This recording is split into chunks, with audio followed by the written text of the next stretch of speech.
ശ്രീ സജി നന്ദിയാട്ട്, ഇപ്പോൾ ശരിയാണ്, നമ്മൾ ഈ നടിയെ ആക്രമിച്ച കേസ് വിഷയം ചർച്ച ചെയ്യുന്ന ഘട്ടത്തിൽ അങ്ങോട്ടും ഇങ്ങോട്ടും ചേരിതിരിഞ്ഞ് പരസ്പരം പോരടിച്ചിട്ടുണ്ട്. ദിലീപിനെ അനുകൂലിക്കുന്നവരും ദിലീപിനെ എതിർക്കുന്നവരും എന്ന നിലയിൽ ഈ വാദഗതികളൊക്കെ മാറിയതൊക്കെ നമ്മൾ കണ്ടതാണ്. ഏറ്റവും ഒടുവിൽ ഇപ്പോൾ എറണാകുളം പ്രിൻസിപ്പൽ സെഷൻസ് കോടതിയിൽ നിന്ന് ദിലീപിനെ മാറ്റി നിർത്തിക്കൊണ്ട് അല്ലെങ്കിൽ ഒഴിവാക്കിക്കൊണ്ട് കുറ്റവിമുക്തനാക്കിക്കൊണ്ടൊരു വിധി വന്നിരിക്കുന്നു.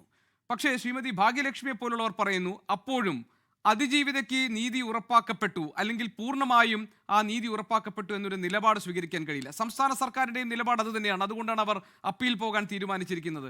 അതിനെ എനിക്കെതിരെ ഒരു ഗൂഢാലോചന നടന്നു, ഞാൻ നിയമ പോരാട്ടത്തിന് ഒരുങ്ങുന്നു എന്ന് പറഞ്ഞുകൊണ്ട് പ്രതിരോധിക്കാൻ ദിലീപിന് കഴിയുമോ?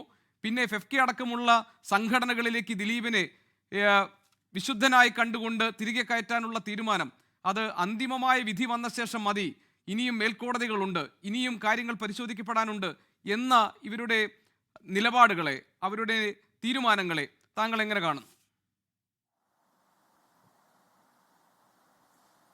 അല്ല, ശ്രീമതി ഭാഗ്യലക്ഷ്മി ഇപ്പോൾ രാജിവെച്ച് പോകില്ല എന്നുള്ള മലയാള സിനിമയിൽ അത് ബാധിക്കുന്ന കാര്യമല്ലേ. ഇപ്പം ഞാൻ രാജിവെച്ച് പോയാലും മലയാള സിനിമയ്ക്കൊന്നുമില്ല, വലിയൊരു പക്ഷി അതിനൊരു ചെറിയ തൂവല് കുടഞ്ഞു പോകുന്നു, അത്രയേ ഉള്ളൂ.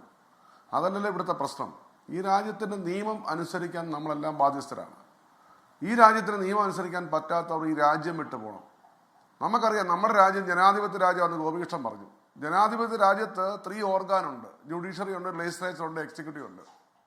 ഇവിടുത്തെ അവസാന വാക്ക് ജുഡീഷ്യറിയാണ്.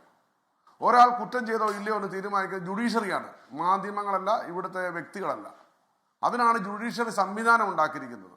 ഈ ജുഡീഷ്യറി സംവിധാനത്തിൽ കീറി അവരെ പരിശോധിച്ചിട്ട് 1 ഇഞ്ച് പോലും, ഒരു ചെറിയ കണിക പോലും ഇയാളുടെ മേൽ സംശയത്തിൻ്റെയോ ഗൂഢാലോചനയുടെയോ പങ്കില്ല എന്ന് തെളിയിച്ചുകൊണ്ട് അയാളെ വെറും വെറും വെറും നിരപരാധിയായി പറഞ്ഞയച്ചിരിക്കുക.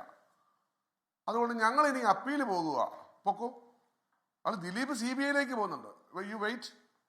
അതിനുശേഷം ഞങ്ങൾ സുപ്രീം കോടതിയിൽ പോയിട്ട് വരും. അതിന് ദിലീപിനൊരു 80 വയസ്സാവും. അതുവരെ ദിലീപ് സംഘടനകളിൽ നിന്ന് മാറ്റി നിർത്തപ്പെടണം. ഇത് തന്നെയായിരുന്നു ഇവരുടെയൊക്കെ ഉദ്ദേശം. ദിലീപിനെ ഇല്ലാതാക്കുക.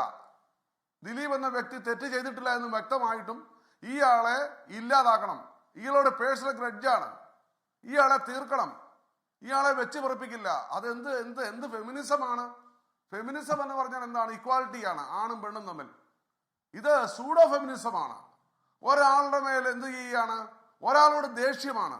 ഇയാളെ താഴെ ഇറക്കണം. ഇയാൾ വലിയവനായി, ഇയാൾ വലിയ നടനാണ്, ഇയാളുടെ സാമ്പത്തികമുണ്ട്, ഇയാൾക്ക് പത്രാസുണ്ട്, എന്നാൽ ഇവനെ ഒന്ന് നിലത്തിട്ട് ചവിട്ടി കൂട്ടി ഇവനെ അങ്ങ് തീർത്ത് കളയാം എന്നതാണ് സൂഡോ ഫെമിനിസം. ഫെമിനിസം കണ്ടുപിടിച്ചത് തന്നെ എല്ലാവർക്കും ആണും പെണ്ണും തമ്മിൽ. അതാണ് വിദേശ രാജ്യങ്ങളിൽ.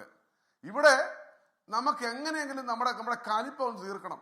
ദിലീപ് നിരപരാധിയാണെന്ന് 2000 പേജുള്ള ഇതിലൂടെ വർഷങ്ങൾ നീണ്ട ലീഗൽ പ്രൊസീഡിങ്സിലൂടെ ഒരു കോടതി നിഷ്പക്ഷമായി കണ്ടെത്തിയിരിക്കുക.